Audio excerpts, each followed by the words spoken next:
উমৰাংচুৰ কয়লা খনিক লৈ বিস্ফোৰক মন্তব্য বিৰোধীৰ হেমন্ত বিশ্ব শৰ্মাক প্ৰদেশ কংগ্ৰেছৰ সভাপতি ভূপেন বৰাৰ কটক্ষ মুখ্যমন্ত্ৰীৰ নেতৃত্বত চলি আছে নেকি অবৈধ কয়লা সিন্ডিকেট অবৈধ কয়লা সিন্ডিকেটৰ সৰ্দাৰ কোন এই সন্দৰ্ভত বিৰোধী নেতা ভূপেন বৰাৰ মন্তব্য শুনক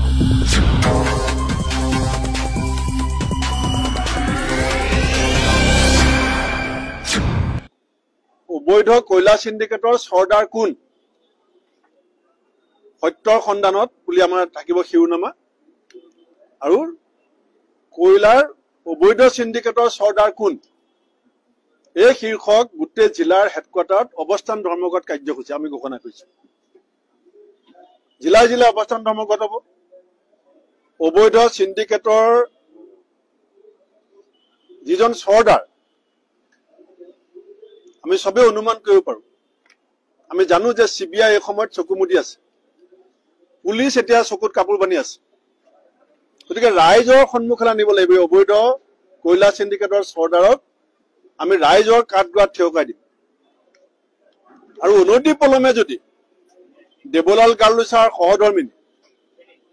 তেওঁৰ নামত ইতিমধ্যে তেওঁ যে চলাই আছিলে তেওঁ পৰিবাৰে যে চলাই আছিলে এইটো ইতিমধ্যে তথ্য সহকাৰে সংবাদ মাধ্যমত প্ৰচাৰ হোৱাৰ পিছত চৰকাৰ মৌন আৰু যিজন জীৱনতে উদ্ধাৰ হৈছিলে তেওঁ সন্ধানী হৈ আছে যিজনে প্ৰথম উদ্ধাৰ হৈ পেলাই ২০-২৫ জন সুৰংগত আবদ্ধ তেওঁ সন্ধানী হৈ আছে এইটো বহুত ডাঙৰ কথা তেওঁ কেনেকৈ সন্ধানী হৈছে আৰু সুৰংগৰ ভিতৰত সুৰংগ যিটো বিভিন্ন সংবাদ মাধ্যমত প্ৰচাৰ হৈ আছে গতিকে এইটো সৰু ঘটনা নহয় এইটো সৰু সৰু মানুহে কৰা কাম নহয় ইয়াত বহুত ডাঙৰ ডাঙৰ মানুহ জড়িত আছে আৰু হিমন্ত বিশ্ব শৰ্মা ডাঙৰীয়াৰ ষ্টেটমেণ্ট আছে যে অসমত সিন্ডিকেট নাই তাৰমানে মুখ্যমন্ত্ৰীৰ নিয়ন্ত্ৰণত অসমত আছে নে নাই নে মুখ্যমন্ত্ৰীৰ নিয়ন্ত্ৰণত সিন্ডিকেট চলি আছে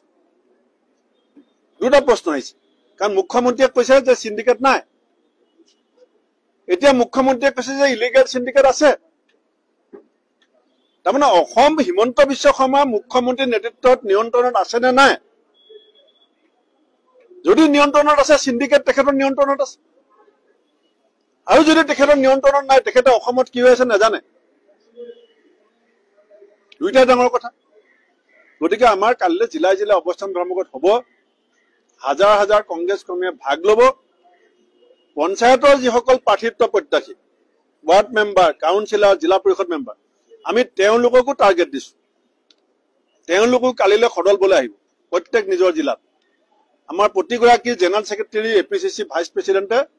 আজি যিসকলে জিলালৈ যাব পাৰে জিলাত যাব যিসকলে লৰালৈকে গৈ পোৱাত অসুবিধা আছে কৰিমগঞ্জত গৈ পাব নোৱাৰে বা ধুবুৰী বা শদিয়াত আজি হয়তো গৈ নাপাব কিন্তু ইয়াৰ পৰা তেওঁলোকে জাকিৰ হুছেইন চিকদাৰ ডাঙৰীয়াক আমি দায়িত্ব দিছো আজি আবেলিৰ ভিতৰত ভিডিঅ' কনফাৰেন্স কৰি গোটেই জিলা সভাপতি আৰু আমাৰ ইনচাৰ্জসকলক সম্পূৰ্ণ এলাৰ্ট কৰি দিয়া হ'ব আৰু জিলা সভাপতিসকলক আমি দায়িত্ব দিছো যে কালিলৈ আন্দোলন কাৰণ গাঁতৰ ভিতৰত অসমীয়া শ্ৰমিকৰ যিটো অৱস্থা যিসকল অনাহাৰ অনিদ্ৰাত পেটৰ ভোকত কাম কৰিবলৈ যোৱা মানুহখিনিক যেনেকে সুৰংগত সোমাই হত্যা কৰাৰ ষড়যন্ত্ৰত হিমন্ত বিশ্ব শৰ্মা চৰকাৰ লিপ্ত হৈছে আৰু যিজন মানুহক মন্ত্ৰী দিছিলে মাইণ্ড মিনিষ্টাৰ মাইন্স এণ্ড মিনাৰেলৰ মন্ত্ৰী তেওঁ শপত গ্ৰহণ হোৱাৰ দিনাখন অসমৰ সংবাদ মাধ্যমত প্ৰচাৰ হৈছিলে যে তেওঁ কয়লা সিন্ডিকেটৰ লগত জড়িত যিজন মানুহক মাইন্স এণ্ড মিনাৰেল মিনিষ্টাৰ দিছে শপত গ্ৰহণৰ দিনা মন্ত্ৰীক মানুহে গামোচা দিয়ে ফুল দিয়ে আৰু অসমত প্ৰচাৰ হৈছিলে যে সেই মানুহজন সিন্ডিকেটৰ লগত জড়িত আৰু তেওঁ মন্ত্ৰী হোৱাৰ পিছত তাৰমানে সিন্ডিকেটৰ কাম ব্যাপক হাৰত বৃদ্ধি পালে আৰু যাৰ পৰিণতি শ্ৰমিকসকলে ভুগিছে গতিকে এই কথাত কংগ্ৰেছ দল মনে মনে থাকিব নোৱাৰে কংগ্ৰেছ দলৰ কোনো কৰ্মী নেতা মনে মনে নাথাকে কালি সাংসদসকল বিধায়কসকল যিসকল অসমত আছে নিজৰ নিজৰ সুবিধা অনুসৰি তেওঁলোকেও এই আন্দোলনত যোগদান কৰিব আৰু কালিলৈ মই অসমৰ সংবাদ মাধ্যমৰো সম্পূৰ্ণ সহযোগিতা বিচাৰিম